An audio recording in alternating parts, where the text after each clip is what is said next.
Assalamualaikum warahmatullahi wabarakatuh. Salam dan bahagia Bapak Ibu guru hebat. Perkenalkan, saya Darwin dari SMA Negeri 1 Toho, Kabupaten Mempawah, Kalimantan Barat.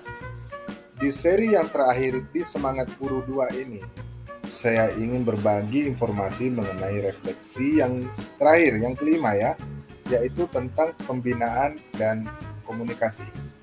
Mari kita ikuti bersama-sama.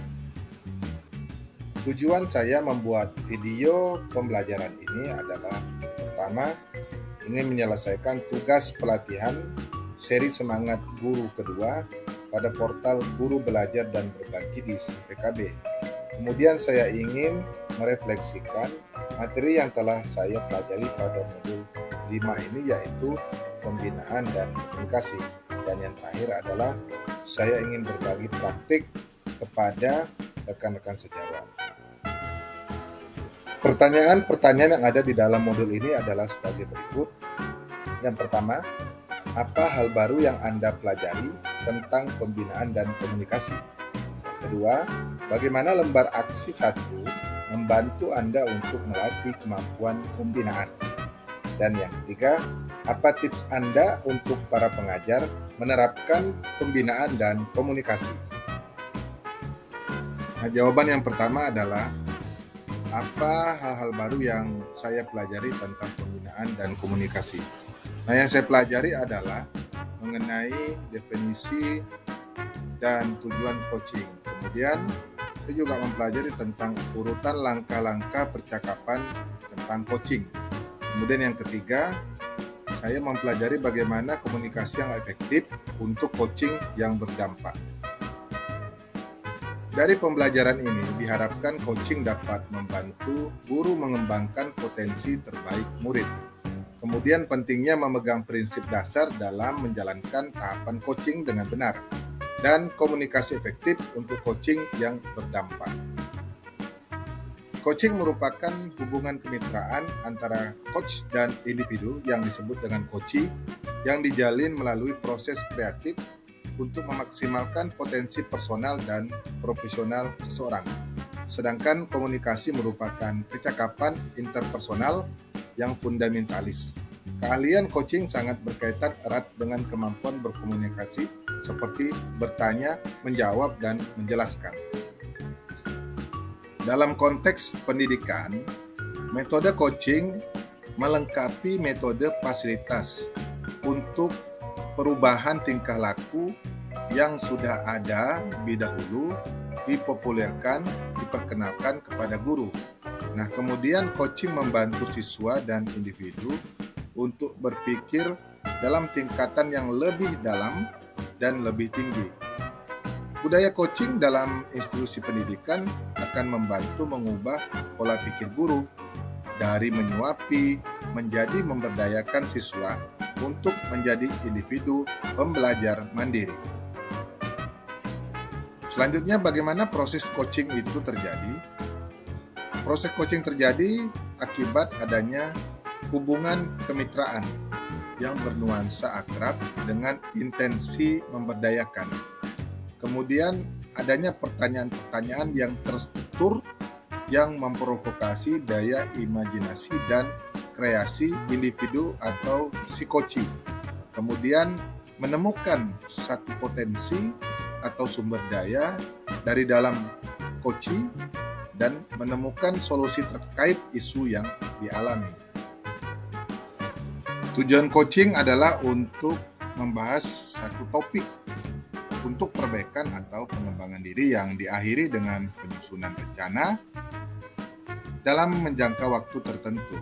Kemudian secara khusus dalam konteks pendidikan adalah untuk memperbaiki diri siswa dalam hal peningkatan semangat belajar, strategi belajar, peningkatan pemahaman tentang materi ajar, dan lain-lain. Tugas coaching adalah memberi pertanyaan yang berbobot, kemudian mendorong penemuan diri individu. Yang ketiga, memberi tanggapan yang tepat. Kemudian yang keempat, memegang tanggung jawab. Selanjutnya, aspek kunci keberhasilan dalam coaching yaitu yang pertama, memegang teguh coach position. Kemudian yang kedua, menjalankan 4 langkah proses coaching. Dan yang ketiga adalah berkomunikasi secara aktif dan efektif dalam proses coaching. Dalam memegang teguh coach position, di sini ada mengutip dari 5 prinsip dalam memandang seorang coach.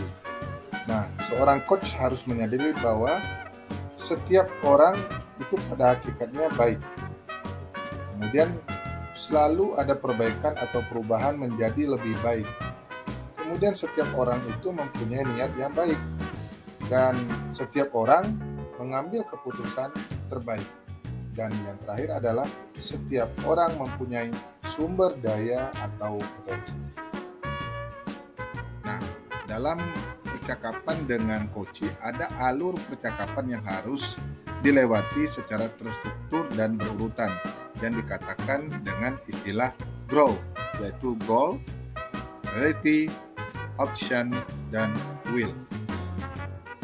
Alur percakapan yang dikenal dengan istilah GROW yaitu goal, artinya tujuan, yaitu coach perlu mengetahui apa tujuan yang hendak dicapai coach dari sesi coaching tersebut.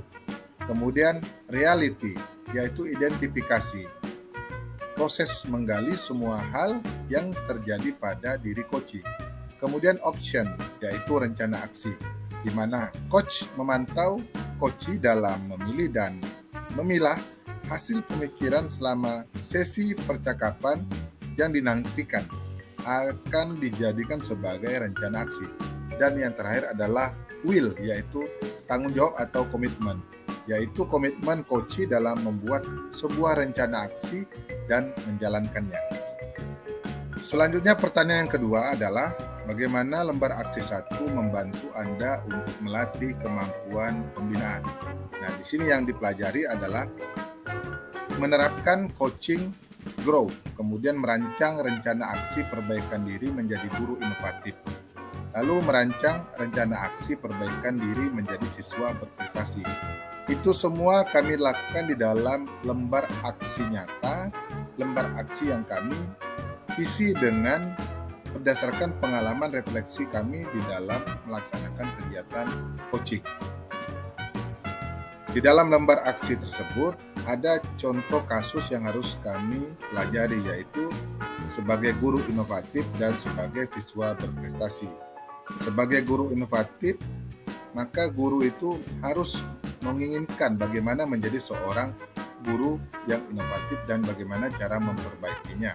Kemudian bagaimana kondisi saat ini. Nah, kemudian sejauh mana harapannya.